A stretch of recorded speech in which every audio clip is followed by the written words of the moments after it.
My name is Olive, and it's always a pleasure to have you on board. Now let's take a look at the details. The Rwanda Investigation Bureau has announced that during the commemoration week, it received 47 case files involving 53 individuals suspected of crimes related to genocide ideology and other related offenses. However, the Rwanda Investigation Bureau noted that compared to the same period during the 2025 commemoration week, these crimes decreased by 38.2%. We have details.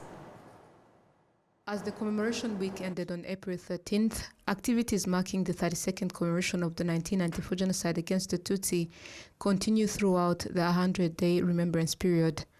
The Rwanda Investigation Bureau stated that the commemoration week proceeded smoothly as planned. However, it also reported cases of individuals involved in genocide denial and distortion, as highlighted by the Rwanda Investigation Bureau spokesperson, Dr. Thierry Murangira. Icyumweru cyo kwibuka ku nshuro 32 jenoside yakorewe abatutsi cyagenze neza. The 32nd commemoration week went smoothly and all planned programs were successfully carried out. However, there are still some people that went astray, some individuals who still hold genocidal ideologies.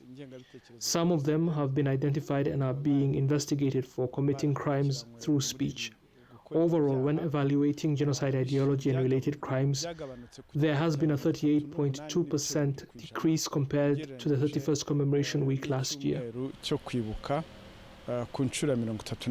Among those implicated is the executive secretary of Bugarama sector in Rusizi district, who allegedly proposed that the 32nd commemoration of the genocide against the Tutsi be held on April 6th, a date that is often used by genocide deniers and those who distort its history.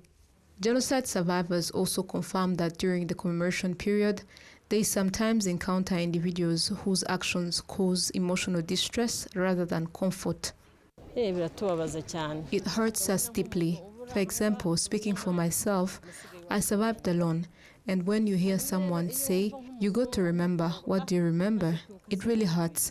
What do they mean by that? Many of us are deeply hurt knowing that our families were killed. In some cases, the perpetrators of genocide are in prison and their relatives are able to visit them. But to be honest, I do not have that chance. I cannot visit my loved ones. If they were thrown into the Nyabarongo River, how can I visit them? If my siblings were thrown in a toilet, how can I go and remember them there? So when people say such words, it deeply hurts us. The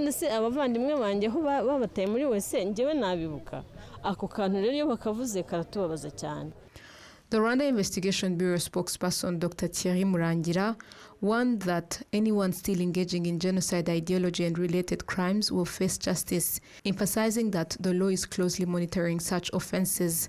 I'm telling you the truth.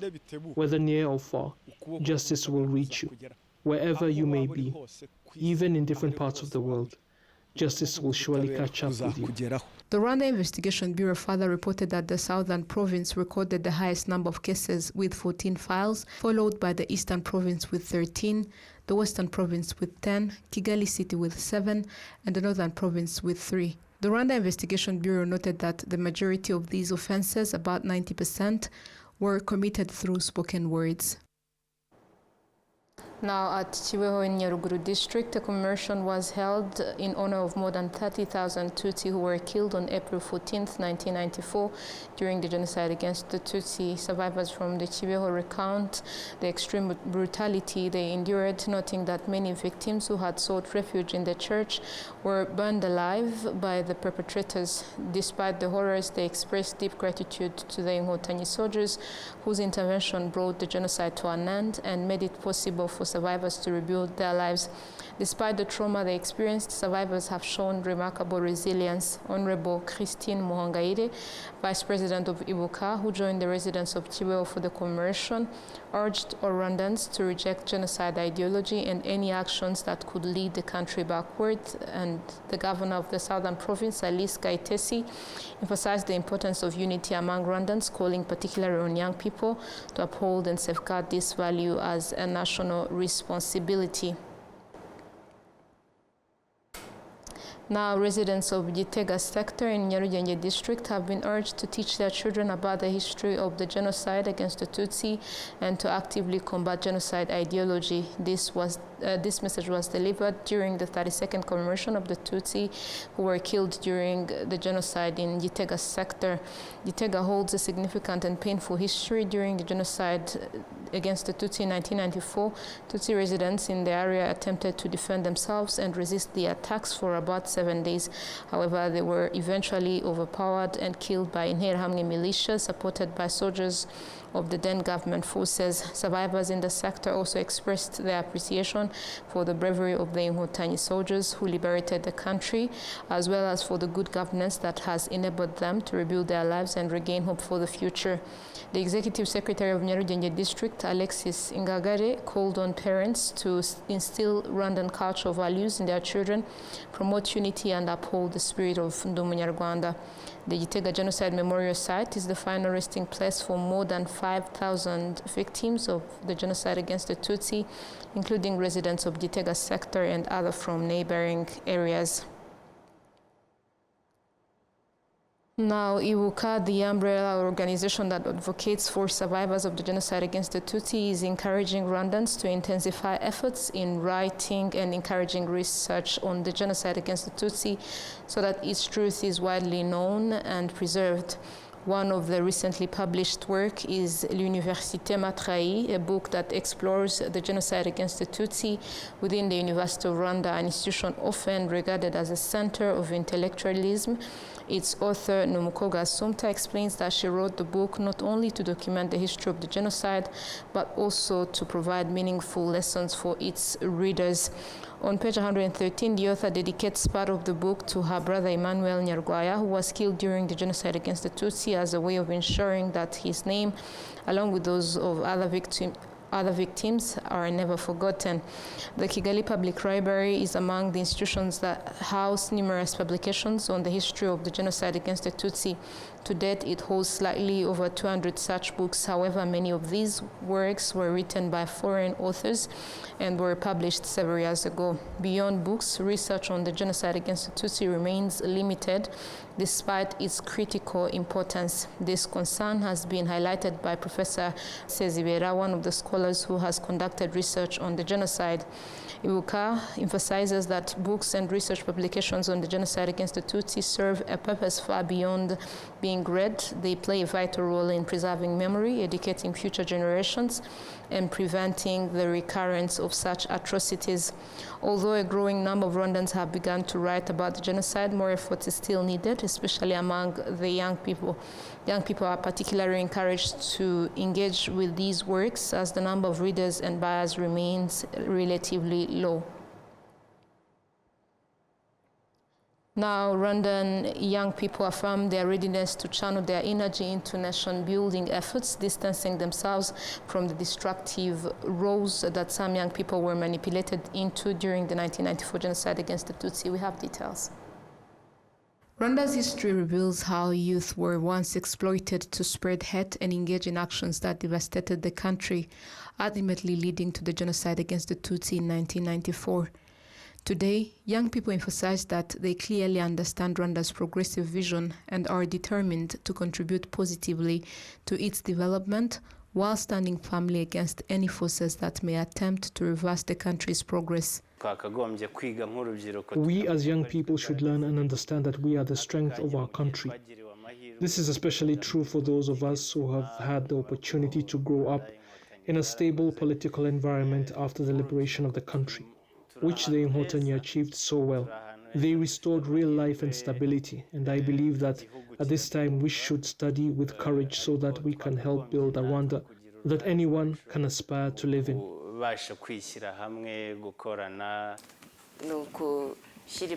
We need to empower our thoughts. When we think well, we work well. There are funds available, competitions taking place, and many open opportunities, and we need to make use of them. When you want to change the world, you start with yourself. We should take advantage of these opportunities, live in peace with others, and also strive to create new things.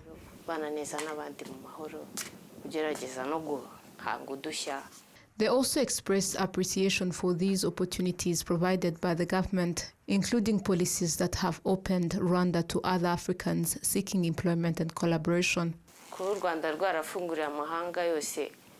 The fact that Rwanda has opened its doors for foreigners to come and work in our country provides an opportunity for them and for us as well to share their knowledge with us while we also share ours. There are people who may love your work and buy it, and others who may even employ you. The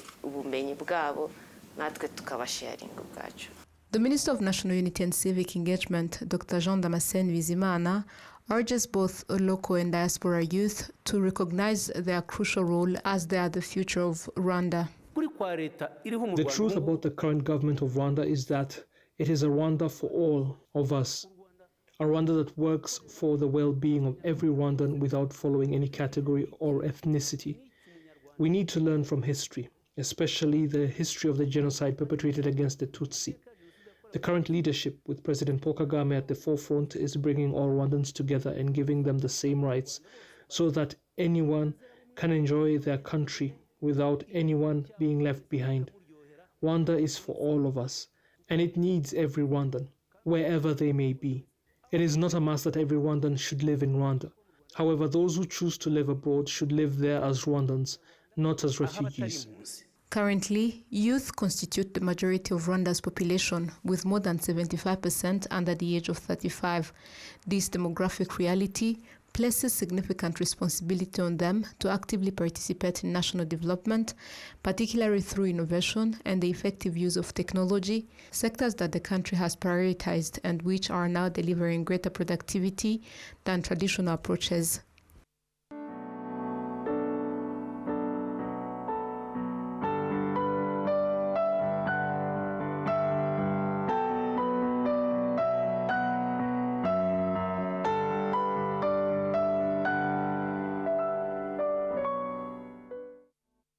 Moving ahead, the plenary session of the Senate has approved the relevance of a draft organic law governing elections in Rwanda aimed at improving the organization and conduct of upcoming elections, particularly those at the local government level. While presenting the rationale of the draft law to the Senate, the Minister of Local Government, Dominique Habimana, explained that an assessment of the 2024 general elections, the 2021 local government elections, and the 3 amendments made to the electoral law since 2019 revealed areas that require further improvement. Senators welcomed the draft law in principle, noting that it includes provisions intended to reduce the frequency with which citizens are required to participate in multiple elections for different leadership positions. The minister also outlined key proposed changes contained in the draft organic law on elections, emphasizing their role in streamlining electoral processes. According to Article 2 of the Constitution of the Republic of Rwanda, the organic law governing elections determines the principles and procedures to be followed during electoral processes. Following this approval in principle, the draft law will be submitted to the relevant parliamentary committee for detailed examination. It will then be reconsidered by the Senate before being forwarded to the Chamber of Deputies for final adoption. Now, legal experts and survivors of the genocide against the Tutsi emphasized that the abolition of the death penalty in Rwanda 19 years ago was a landmark decision, particularly given the country's post-genocide context. They note that this reform significantly contributed to enhancing Rwanda's reputation within the international community. We have details. Gregoire Nyirimanzi, a former local official of the then Nyakabanda sector in the city of Kigali, acknowledges his involvement in the death of numerous Tutsi during the genocide against the Tutsi in Kigali. He is currently serving his sentence at the Nyarugenge Correctional Facility in Mageragere. He expresses appreciation for having been tried with a justice system that does not impose the death penalty. As someone who took part in the killings of Tutsi in Nyakabanda, I sometimes ask myself whether I deserve to be here after 30 years. I feel that I should have been sentenced to death as well. However, because of the good leadership of our country, I am still alive. I say this not only to myself, but also to my fellow inmates around me. Considering what we did, we should not still be alive. On July 25, 2007, Rwanda officially enacted legislation abolishing the death penalty from its penal code. At that time, 9 years had passed since 22 individuals convicted of planning and executing the genocide against the Tutsi had been sentenced to death. We should not simply follow the path others once took, because that would not have led to meaningful change. I truly commend those who think on our behalf, our leaders who have made the decisions to abolish the death penalty. If it had not been abolished, where would we be today? If we truly desire peace and a better future for our country, such decisions are essential. I thank God and I continue to be grateful to Him for guiding our leaders to make choices that benefit us all, including the abolition of the death penalty. It provides an opportunity for individuals to repent, reflect deeply on their actions, and evaluate themselves so they can change their behavior. Even those who have been given life sentences still have the possibility of receiving a pardon, allowing them to be released and reintegrate into their families and society. The decision came at a time when more than 600 inmates were on death row awaiting execution.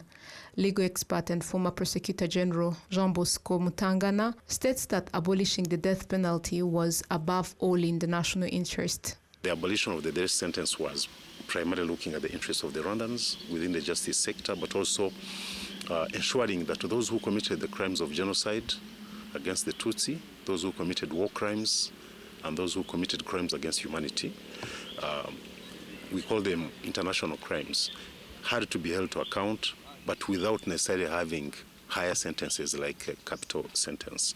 In my view, looking at what we have already passed through for the last 32 years, as we commemorate today the genocide committed against the Tutsi, the interest of justice has been at the forefront of each and every interest of the Rwandans, and the leadership has been very supportive in the justice sector to ensure that those who committed genocide and the victims also get justice through a judicious process. So there was also some kind of other foreign requests, but this was secondary to the interests of Rwandans, even though we wanted those who committed genocide to be brought back to Rwanda, to be extradited to Rwanda, or to be transferred back to Rwanda from the international tribunals. Some of the conditions put ahead by the countries was to remove this sentence. Imagine after the genocide, less than 10 years, you have this capital sentence being abolished. It is a very good step for the justice sector. It's a good step on how Rwanda addresses its own interests in the interests of its own people, with the best leadership that we have, that continues even to spearhead the justice sector as one of the sectors that need to be built and to be standardized to ensure compliance with international law and international standards. The Minister of Justice and Attorney General Dr. Emmanuel Ugirashebuja underscores that this reform was part of a broader set of measures that have strengthened Rwanda's justice system and fostered social cohesion. When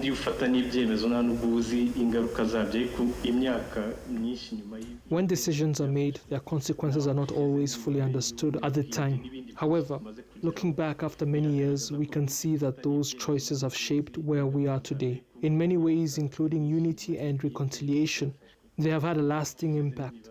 Although some of the punishments imposed then were severe, the decision to abolish the death penalty has proven to be beneficial. It is among the key factors that have contributed to our current progress and achievements, both in the justice sector and in other areas. The abolition of the death penalty is among the factors that accelerated unity and reconciliation among Rwandans to 95.3%. Furthermore, 83% of individuals accused of genocide crimes have sought forgiveness, while 85% of survivors have granted forgiveness voluntarily. This marks the end of our edition. Thank you so much, dear viewers, for staying with us. Have a good night.